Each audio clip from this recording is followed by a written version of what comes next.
પોરબંદર શહેરમાં જે હોસ્પિટલ્સ આવેલી છે એમાં જે હોસ્પિટલ્સને અગાઉ તત્કાલીન ચેરમેનશ્રી દ્વારા જે રજા ચિઠ્ઠીઓ અને એવી પરવાનગી આપવામાં આવેલી છે એ જે રજા ચિઠ્ઠી આપવામાં આવેલી છે એ તત્કાલીન કલેક્ટરશ્રી દ્વારા રદ કરવામાં આવેલી છે.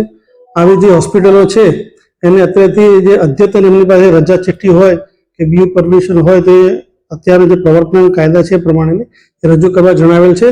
આ જે હોસ્પિટલો છે એને અગાઉ 2 થી 3 વખત નોટિસ આપવામાં આવેલ છે, તેમ છતાં તેઓ દ્વારા કોઈ પ્રત્યુત્તર ન મળતા આખરી નોટિસો પાઠવવામાં આવેલ છે.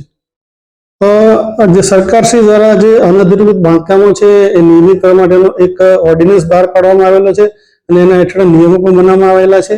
જે મોટાભાગના જે બાંધકામો છે એ આ જે નિયમો છે એની હેઠળ અધિકૃત કરી શકાય છે અને આ બાંધકામો નિયમિત કરવા માટેની જે સમય મર્યાદા છે સરકારશ્રી દ્વારા 17/12 સુધી લંબાવવામાં આવેલી છે.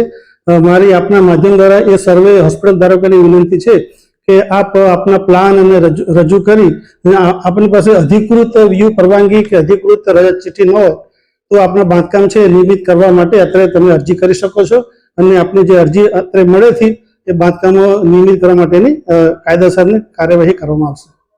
સરકારની પ્રાયોરિટી છે એમાં મોટાભાગે જે લોકોનો વધારે ધસારો રહેતો હોય એવા હોસ્પિટલ્સ છે, જે શાળાઓ છે, મોલ્સ છે, એ બધામાં સરકારની પ્રાયોરિટી રહેતી હોય છે.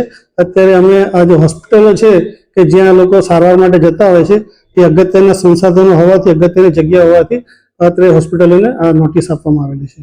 વ્યૂ પરમિશન એ છે કે સર્વપ્રથમ કોઈ જે વ્યક્તિ હોય એ બાંધકામ કરવા માંગતા હોય તો એમણે રજા ચિઠ્ઠી લેવાની હોય છે અને રજા ચિઠ્ઠી વખતે જે પ્લાન નકશા રજૂ કર્યા હોય એ પ્લાન નકશા પ્રમાણે બાંધકામ કરવાનું થાય અને બાંધકામ પૂરું થયા બાદ એમણે બિલ્ડિંગ વપરાશ પ્રમાણપત્ર એટલે કે વ્યૂ પરમિશન લેવાનું થતું હોય છે.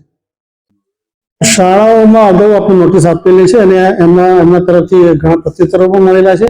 શાળા માટે પણ અમને જે કાગળો મળ્યા છે એના આધારે આગળની કાર્યવાહી કરવામાં આવશે.